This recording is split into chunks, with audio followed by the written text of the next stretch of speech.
ഇനി ആ വലിയ പ്രഖ്യാപനത്തിന് 31 ദിവസങ്ങൾ മാത്രമെന്ന് പറഞ്ഞുകൊണ്ടാണ് ആന്റണി പെരുമ്പാവൂർ ഇന്നെത്തിയിരിക്കുന്നത്. ആശീർവാദ് സിനിമാസിന്റെ പ്രൊഡക്ഷനിലെത്തിയ ചിത്രങ്ങൾ, അവയിൽ 31ാമത്തെ പ്രൊഡക്ഷനായി എത്തിയ മോഹൻലാൽ ചിത്രത്തെക്കുറിച്ച് പറയുകയാണ് ആന്റണി പെരുമ്പാവൂർ. അതിനൊപ്പം തന്നെ 31 ദിവസങ്ങളുടെ കാത്തിരിപ്പ് കൂടി പറഞ്ഞു വെക്കുന്നു. ആശീർവാദ് സിനിമാസിന്റെ 31ാമത്തെ നിർമ്മാണമായ എലോൺ ഞങ്ങളുടെ യാത്രയിൽ ഇന്നും ഒരു പ്രത്യേക സ്ഥാനം ഉണ്ടായിരിക്കും. കോവിഡ് ലോക്ക്ഡൌണിന്റെ വെല്ലുവിളി നിറഞ്ഞ ദിവസങ്ങളിൽ ചിത്രീകരിച്ച ഇത് ഞങ്ങളുടെ മുഴുവൻ ടീമിന്റെയും പ്രതിരോധത്തിന്റെയും അർപ്പണബോധത്തിന്റെയും തെളിവായി നിലകൊള്ളുന്നു. നിയന്ത്രണങ്ങളിൽ ഇളവ് വന്നതോടെ ചിത്രം തിയേറ്ററുകളിൽ എത്തിക്കാൻ സാധിച്ചു. എലോൺ നമ്മൾ പ്രതീക്ഷിച്ച ഉയരങ്ങളിൽ എത്തിയില്ലെങ്കിലും അത് നമ്മെ മുന്നോട്ട് നയിക്കുന്ന അഭിനിവേശത്തിന്റെയും പ്രതിബദ്ധതയുടെയും ഓർമ്മപ്പെടുത്തലായി തുടരുന്നു. ഞങ്ങളുടെ യാത്രയിലെ ഒരു പ്രധാന അധ്യായത്തിലേക്ക് വെറും 31 ദിവസങ്ങൾ മാത്രം ബാക്കി നിൽക്കെ നമ്മൾ ആരാണെന്ന് രൂപപ്പെടുത്തുന്ന അനുഭവങ്ങൾക്ക് ഞാൻ നന്ദിയുള്ളവനാണ്. ലാൽ സാറിനും അണിയറ പ്രവർത്തകർക്കും ഒപ്പം നിന്ന എല്ലാവർക്കും ഹൃദയം നിറഞ്ഞ നന്ദി. പുതുക്കിയ പ്രതീക്ഷകളോടെയും നിശ്ചയദാർഢ്യത്തോടെയും മുന്നോട്ട് പോവുകയാണ് എന്ന് ആന്റണി പെരുമ്പാവൂർ വിശേഷിപ്പിച്ചപ്പോൾ വരാൻ പോകുന്ന വലിയൊരു ആഘോഷത്തിന്റെയും പ്രഖ്യാപനങ്ങളുടെയും നാളുകളുടെ എണ്ണം പറഞ്ഞുകൊണ്ടാണ് അദ്ദേഹം എത്തിയിരിക്കുന്നത്. അത്ഭുതങ്ങൾ നിറയ്ക്കുന്ന ഒരു നടനാണ് മോഹൻലാൽ. മോഹൻലാലിൽ നിന്നും നിരവധി സിനിമകൾ പ്രേക്ഷകർ കാണാൻ വേണ്ടി ആഗ്രഹിക്കുന്നു. അങ്ങനെ ഒരുപിടി ചിത്രങ്ങളുമായാണ് ആശീർവാദ് സിനിമാസിന്റെ സാരഥി ആന്റണി പെരുമ്പാവൂർ നമുക്ക് മുന്നിലേക്ക് എത്താൻ പോകുന്നത്. അങ്ങനെ കുറച്ച് നല്ല സിനിമകൾക്ക് കാത്തിരിക്കുമ്പോൾ ഒരു അത്ഭുതം പോലെയാണ് മോഹൻലാലിനെ പലരും കാണുന്നത്. അദ്ദേഹത്തിന്റെ ജീവിതവും ഒരു അത്ഭുതമാണ്. ആ ചില അത്ഭുതങ്ങളെക്കുറിച്ച് മോഹൻലാൽ തന്നെ പറയുന്നുണ്ട്. ലോകത്ത് മറ്റൊരു നടന്റെയും കയ്യിൽ ഉണ്ടാകാനിടയില്ലാത്ത ഒരു കാര്യം തന്റെ കയ്യിലുണ്ടെന്ന് മോഹൻലാൽ പറയുകയാണ്. 4 പതിറ്റാണ്ടിലധികമായി മലയാളത്തിൽ നിറഞ്ഞു നിൽക്കുന്ന നടനാണ് മോഹൻലാൽ. ഇത്രയും കാലത്തെ കരിയറിൽ മോഹൻലാൽ പകർന്നാടാത്ത വേഷങ്ങളില്ല. തന്നിലെ നടനെയും താരത്തെയും ഒരുപോലെ മുന്നോട്ട് കൊണ്ടുപോകാൻ കഴിയുന്ന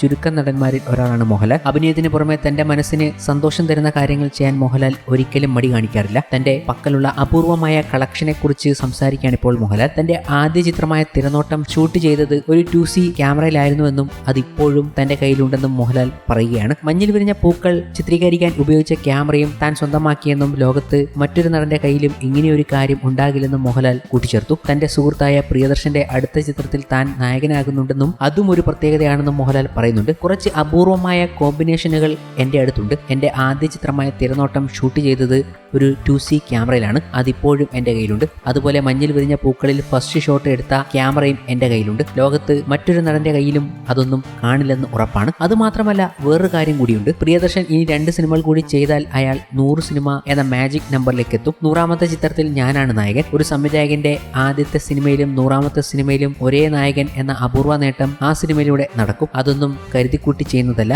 ആ ഒരു ഓളത്തിൽ സംഭവിക്കുന്നതാണ്. പലരും ഭാഗ്യമെന്ന് യാദൃശ്ചികമെന്നും പറയുന്നുണ്ട്. അതെല്ലാം അതിൻ്റെതായ രീതിയിൽ നടക്കും. മോഹൻലാൽ പറയുന്നത് ഇങ്ങനെയായിരുന്നു. ചില അത്ഭുതങ്ങൾ മോഹൻലാൽ എന്ന നടനിലും മോഹൻലാലിന്റെ സിനിമകളിലും സംഭവിക്കുന്നുണ്ട്. ആ അത്ഭുതങ്ങൾ കാണാൻ വേണ്ടി പ്രേക്ഷകരും കാത്തിരിക്കുകയാണ്.